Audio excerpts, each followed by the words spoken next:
Welcome to Reside by Sotheby's International Realty. I'm Eric Weinbrecht, your host and guide as we dive into the pages of Reside magazine to discover more about the incredible people, places, and brands featured within.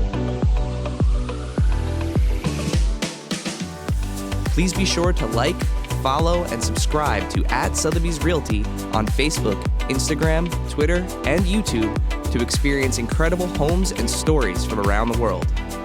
Without further delay, let's get started. Featured in the latest edition of Reside, in a roundup of Caribbean destinations, the Dominican Republic is home to a rich cultural history and a highly touted reputation for some of the world's favorite rum, chocolate, coffee, and golf. With me today to explore this incredible destination is Sergio Llach, President and CEO of Dominican Republic Sotheby's International Realty. How's it going, Sergio? I'm doing great. Buenas tardes. Thank you again for taking the time to join me today. The article in the most recent edition of Reside is features these incredible destinations in the Caribbean, and the Dominican Republic is one of them. So where do we start? With all of the choices in the Caribbean, why the Dominican Republic? What makes it stand out? I would say, my friend, it's the friendly people and the service provided. It's something that's not found on any other Caribbean nation, particularly because Spanish is our primary language. So that's what I would say.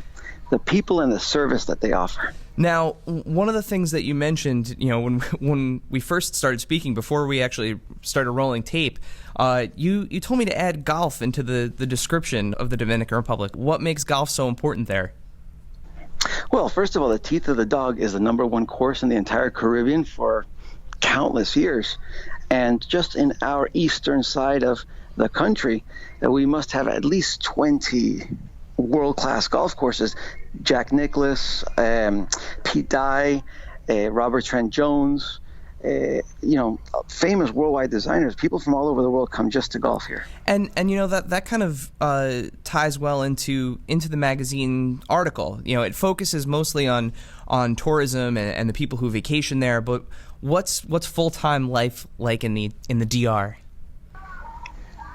Full-time life down here is great because the DR is not just a small country. It's a very big nation, and we have Santo Domingo just an hour or so away with 3 million people, and there's symphonies and operas and culture and restaurants. And out in the east, where are all the resorts, you have the lifestyle that you want to live, with the golfing, with the weather year-round, with the service year-round, restaurants, marinas, shows. You have everything you could possibly want from a United States or European standpoint, you have with great weather year-round in the ocean, 2 steps away. Are you finding that a lot of people are buying their second or third homes in the DR, or are they really coming and living there full-time? It always starts out with, let me buy because we're going to use it 2 or 4 weeks per year. And as families get into the culture and the lifestyle down there, it evolves into 6 months a year. The typical lifespan of a buyer in our part of the Dominican Republic can range anywhere from 10 to 30 or more years. So it's really interesting. It's fabulous, actually. Everybody always wants oceanfront property. That's kind of like the dream for Caribbean buyers. But today, it is almost impossible for me to find some great oceanfront property available because all the children and the grandchildren don't want to sell the homes. I have an inventory issue. Wow. So it's you're having a legacy issue.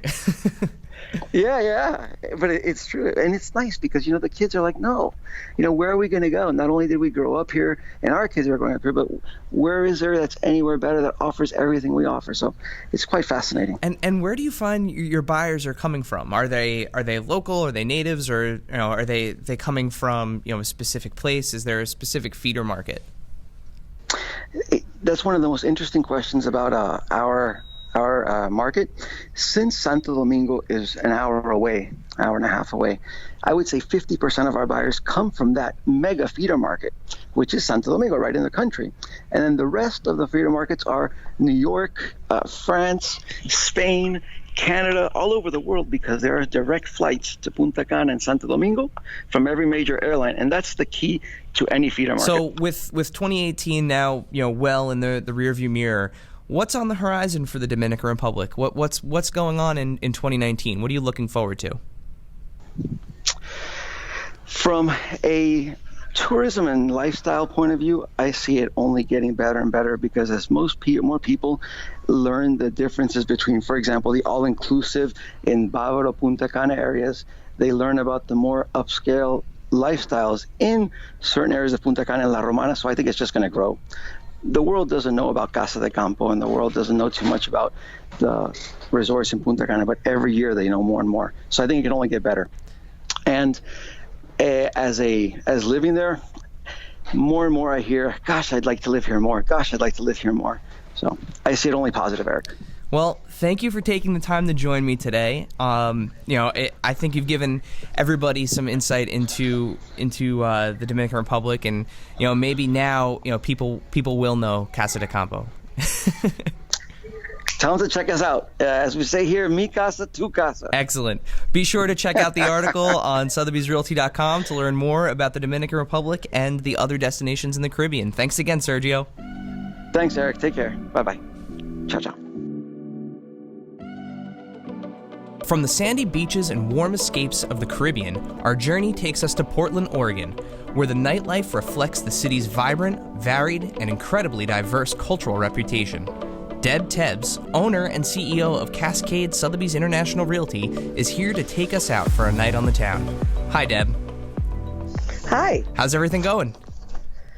It's going great. How are you? I'm doing okay. So Portland was featured in the most recent edition of Reside magazine, and I figured you'd be the expert to talk to, right? Well, I certainly know the city well. Good. So Portland is very much so in the vernacular of pop culture these days. Tell me why so many people are going to Portland. Well, I think it's a kind of a combination of a few things. First of all, it's just a flat outright foodie destination. So the diversity of cuisine is unending, with food carts down to 5-star restaurants, and just a diverse food network. The other thing that attracts people to Portland is the craft beer scene. So there are a myriad of breweries, and if beer's not your gig, then there's the wineries that are all within an hour's drive from downtown. You said craft beer, and I just started nodding my head. Yes, yes. So I mean, the craft beer phenomenon and the cultural importance of cuisine, that's something that definitely becomes part of a city's DNA, but it's something that's part of many different cities' DNAs. What's something that really sets the city apart from other metropolitan cultural hubs in the United States? As far as the food and the beer, or just the city itself? Just in general. What's something that's unique to Portland? Yeah, well, I've been to a lot of different cities, and I think, first of all, to think about that, Portland isn't a big city. It's a little city. I call it a baby city. It's really accessible to walk, so you can walk, from just about anywhere within the city. And I know that happens in a lot of different places, but it's the vibe. It's small. There are the biking, the walking. It's very easy, accessible areas. Lots of green belts, lots of water. It's a confluence of 3 or 4 different rivers that come together there. The vibe of the people, definitely laid back and artsy. Very different than if you're in New York City or San Francisco. Just a very different culture. Does that make sense? Yeah, it sounds very varied. I'm getting this kind of, and personally, I have not been to Portland, but I'm getting this vibe from you that it's kind of like a Brooklyn with more injections of nature around it. That's spot on, and I think that. The park factor is a big deal. The clean air, the recreation, and then it's really diverse because they have all these little eclectic neighborhoods within the city. So there are a myriad of areas that you can choose to live in. Starting from the Pearl District to Multnomah Village to the Beaumont area, Lake Oswego there, and all of those neighborhoods bring their own flavor to the city. Okay, so they each have their own kind of unique fingerprint that defines them. Absolutely. And they're all very diverse. If you're in the Pearl District, you're in a high-rise condo that is overlooking the river, and you're basically not driving anywhere. You're walking or biking. If you're in Lake Oswego, you've got a beautiful home on the lake, and that's a completely different setting and vibe. If you're in Irvington or Northwest, you're in an area of homes that are older and more established and kind of the original neighborhoods of the city. So there's a lot to choose from. From churches converted into concert venues and Twin Peaks-inspired lounges, the piece at Reside paints this very eclectic picture of Portland's nightlife that seems to kind of mirror the eclectic nature of the different neighborhoods. What's your can't-miss spot? My can't-miss spot is Al's Den. And Al's Den is a part of McMinimum's, which, again, was originally developed out of an old church. And it's this underground place. So you walk underneath in this kind of it's all bricks and dark, kind of a den-like, and there's all different types of live music going on down there. Just real different types of music, too. The night I was there, it was kind of bluegrassy, but they've got different venues. Hell Palate is a tiki bar, recently voted #1 tiki bar in America. So that's a cool hip spot. And then the Vault Cocktail Lounge is kind of like a hidden gem in the Pearl District. And if you want to go there to have a real signature cocktail made up for you, that's the spot to go. I have to say that my favorite part about doing this podcast so far is I'm learning about all these incredible cities that are very accessible for me to get to. And I keep having these things added to my I don't want to call it my bucket list, but a list of things to do every time I go into a new city. Yeah. Well, and I think that there's a kind of a saying in Portland that says, keep Portland weird. And it's true. It's very eclectic. It's eclectic and it's inclusive, and that's the vibe there. And it's really celebrated for the diverse culture of residents, because it's an extremely diverse, from tech to retirement to people who are developing their vineyards, who are growing wine. I mean, it's just, and then, you're an hour away, you're at the Oregon coast, or you're an hour away and you're up skiing in Mount Hood. So it's just the accessibility for so many different lifestyles are all around. Is there anything special coming to the city that we should keep an eye out for? Well, I have heard, and I don't know if it's clarified, but there's a group of investors, including the Seahawks quarterback, Russell Wilson and his wife, that are trying to bring Major League Baseball to Portland. Ooh. It's the Portland Diamond Project is what the website is around that. That sounds very cool. I'm a big baseball guy, so that's exciting. It's been a while since there's been an expansion with a new team, so that would be really cool. Yeah, they do a lot with their Timbers, their soccer, Yep. the Timbers, but so that would be exciting for the city for sure. Well, thank you so much for your time today, Deb, and thanks for keeping it weird. You bet. Thanks for having me on. See you in Portland. All right. Thanks. Bye. Chef Jamie Malone had a busy 2018. Her year-old Minneapolis restaurant, the Grand Cafe, was named one of Food and Wine magazine's best new restaurants of 2018. And her decadently high-end, French-inspired chicken liver mousse donut was named the magazine's 2018 Dish of the Year. On top of that, Chef Jamie and her business partner procured a second restaurant, East Side, just this past October. Chef Jamie, thanks for joining me today. Thank you so much for having me. It's an honor to have an award-winning chef on our second episode of the podcast. It's exciting for me too. So, what drew you to French cuisine? I think I sometimes liken it to the music that you fall in love with when you're young. Most people, I think, the music they first fall in love with when they're 14, 15, 16, they're sort of in love with forever. And that's kind of how I feel about food. I first fell in love with French food, and one of the reasons I love food is you get to learn about all kinds of different cultures. But French food is my first love, so it runs the deepest. And you're a native to Minneapolis, right? I am. So yeah. is there? I mean, how did French cuisine come up in the culture there? Is that something that's inherently special to Minneapolis?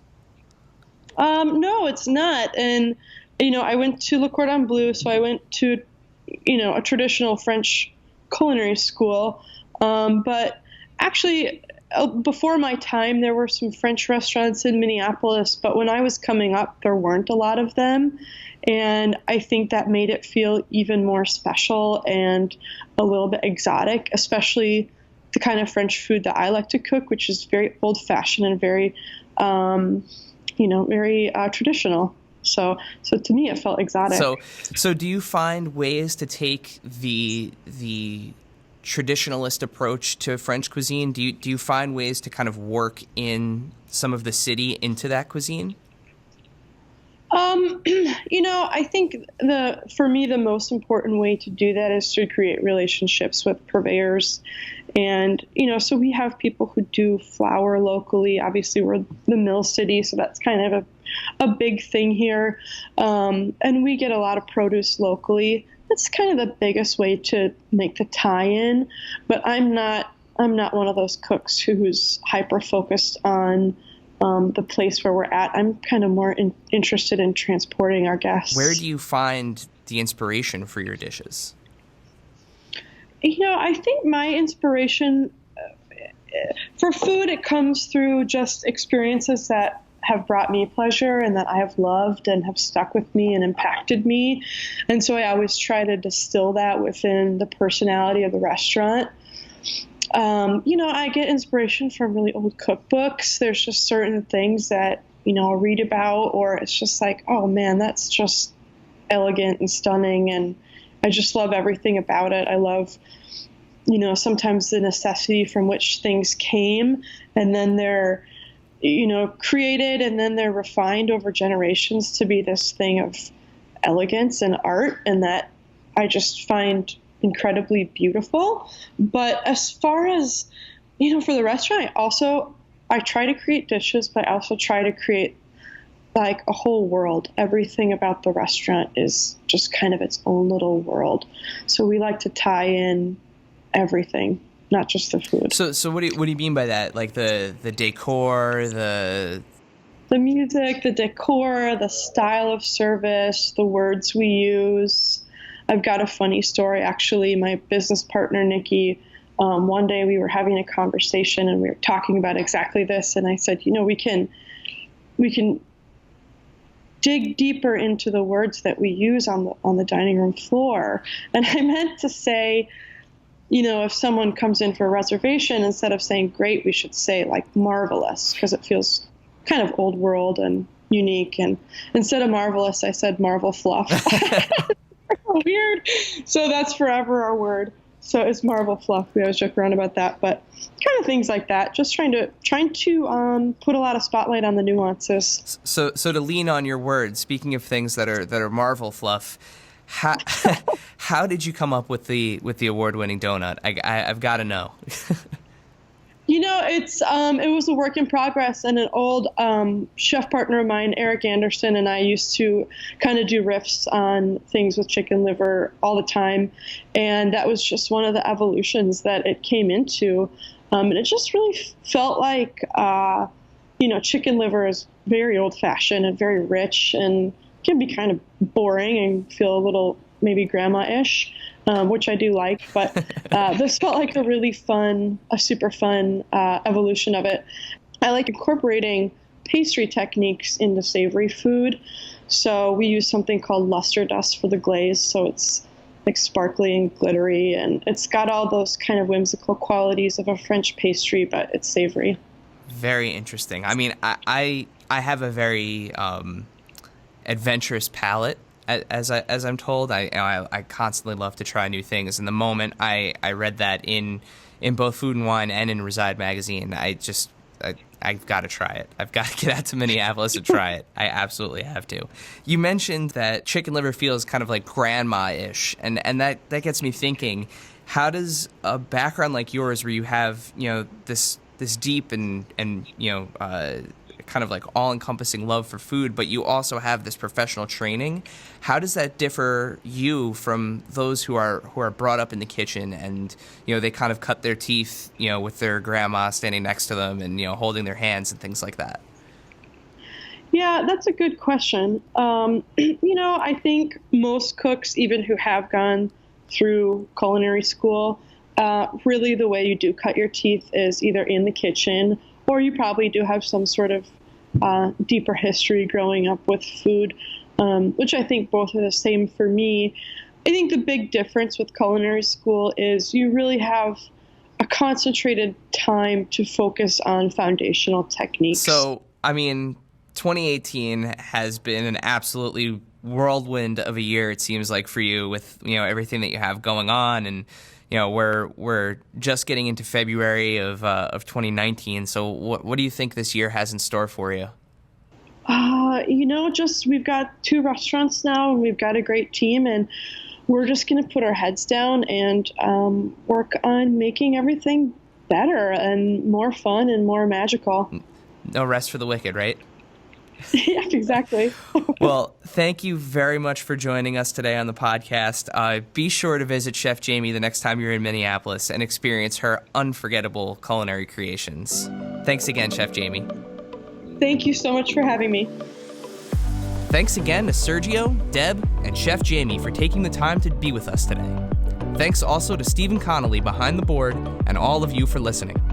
Don't forget to subscribe to the Reside by Sotheby's International Realty podcast on Apple Podcasts, Spotify, Stitcher, or wherever you listen. If you're craving more Reside, visit sotheby'srealty.com/reside for more from this and previous issues of the magazine. Until next time.